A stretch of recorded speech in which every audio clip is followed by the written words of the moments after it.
Salut à toi, bienvenue dans ce nouvel épisode de mon calendrier de l'Avent. Comme d'habitude, si tu n'as pas vu les épisodes précédents, je te conseille d'aller les voir afin de mieux comprendre l'histoire. Prêt? Alors pose-toi tranquillement, et c'est parti.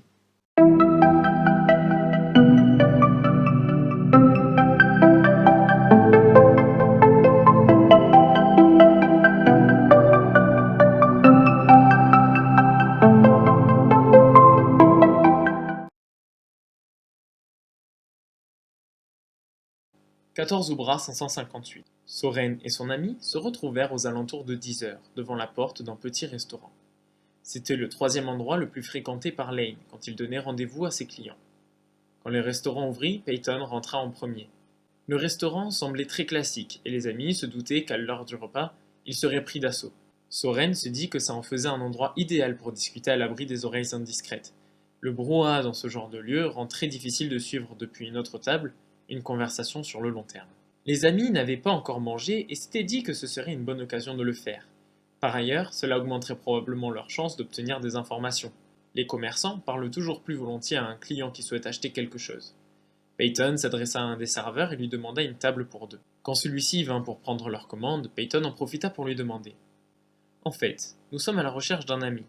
Lane Olivia, ça vous dit quelque chose? Il vient régulièrement manger dans ce restaurant. Et en même temps qu'il disait cela, il lui tendait la même photo qu'il avait montrée au barman la veille. Le serveur commença à dire que ce nom ne lui disait rien, mais en voyant la photo, il eut un air étonné et dit « Oui, il vient parfois.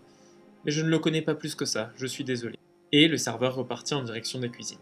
Pendant que les amis discutaient de tout et de rien, Soren remarqua que le serveur lançait régulièrement des coups d'œil à leur table, et plus particulièrement dans sa direction, ce qui finit par la mettre mal à l'aise. Juste avant qu'elle se décide à informer son ami de cette situation, le serveur revenait avec les plats, et alors qu'il repartait, Soren remarqua à côté de son assiette un petit morceau de papier. Dessus, il était marqué « Parc du 35 Makora, 16 heures ».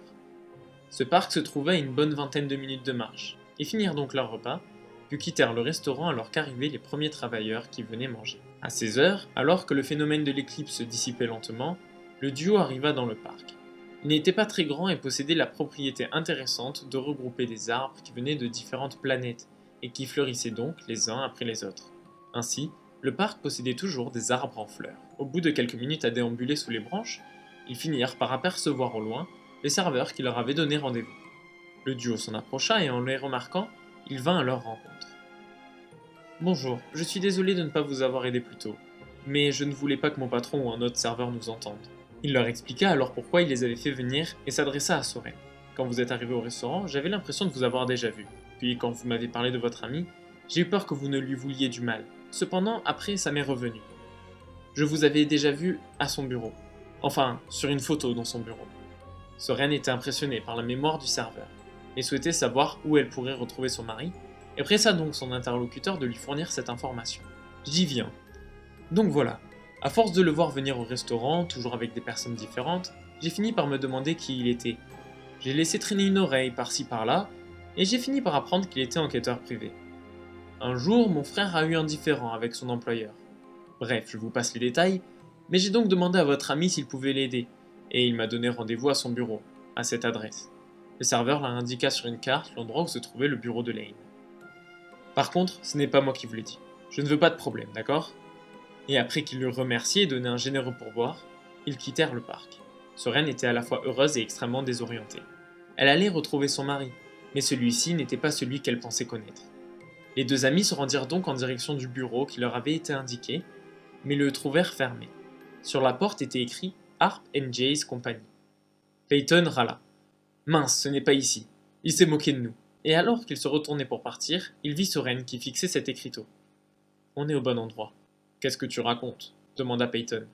Harp, c'est le nom de son grand-père. Il lui a toujours voué une admiration sans borne. C'est bien là qu'il travaille. Ils décidèrent donc de rester et d'attendre qu'il vienne à son bureau.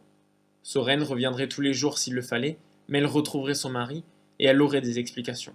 Aux alentours de 24 heures, alors que ça faisait 8 heures qu'il se relayait devant le bureau, Peyton rejoint Soren et lui dit qu'étant donné l'heure, il ferait mieux de rentrer et de revenir le lendemain. Mais, comme elle voulait rester encore une petite heure, il resta avec elle. Environ 30 minutes plus tard, Soren remarqua deux silhouettes qui marchaient vers eux, et alors qu'elle se rapprochait, elle reconnut Lane. Quand il arriva à leur rencontre, il semblait très mal à l'aise. Il ne semblait pas savoir quoi dire et finit par bégayer « Je suis désolé ». De son côté, Soren non plus ne savait pas comment réagir. Une partie d'elle voulait se jeter dans ses bras et l'embrasser, une autre voulait le frapper, et au final, elle ne fit rien. Elle attendait des explications. Peyton ne parlait pas non plus. Il restait un peu en retrait du couple, comme la femme qui accompagnait son ami. Lane finit par dire « Venez, je vais vous expliquer ». Et les 4 personnes entrèrent dans le bureau des enquêteurs. Une fois que tout le monde était installé sur des chaises plus ou moins confortables, Lane commença ses explications. Pour commencer, Jace ne doit pas connaître mon vrai prénom. Même si je ne suis plus très sûr que les règles habituelles de discrétion et de sécurité s'appliquent encore. Je suis parti pour te protéger. On a découvert dans une enquête l'implication potentielle de personnes haut placées, peut-être même de certains gouverneurs de Paladis. Si nos soupçons se confirment, ils pourraient chercher à nous réduire au silence, et s'en prendre à nous, ou encore pire, à nos familles. C'est pour ça que je suis parti habiter un moment chez Jace. Je ne voulais pas qu'il puisse remonter la piste jusqu'à toi. Soren encaissait la nouvelle. En contenant ses larmes, elle dit « Et tu ne pouvais pas me prévenir que tu partais, même sans me dire où ?» Je suis désolé, mais tu n'aurais pas compris. Pourquoi un commercial chez Meteorite Corp partirait pour une durée indéterminée loin de chez lui? En plus, tout s'est passé en une journée. Dès que nous avons découvert ce qu'il se passait, nous avons impliqué la procédure de sécurité. Je suis désolé. Cependant, maintenant les choses ont changé. Si vous êtes ici, vous avez dû poser un certain nombre de questions. Et si un jour quelqu'un remonte jusqu'à moi, il ne lui faudra pas longtemps pour faire le lien. À partir de maintenant, je te promets qu'on ne se quittera plus. On va reprendre le cours normal de nos vies pour brouiller les pistes, et je te promets qu'il y aura plus de secrets entre nous. Soren, comme Peyton, en voulait encore à Lane. Mais ils savaient tous que ce sentiment passerait bientôt. Après un moment de réflexion et s'être entretenu en privé avec sa collègue, Lane décida de mettre sa compagne et son ami au courant des grandes lignes de l'affaire. Maintenant que vous êtes impliqués, je pense qu'il est plus prudent que vous sachiez quel est l'enjeu de cette enquête.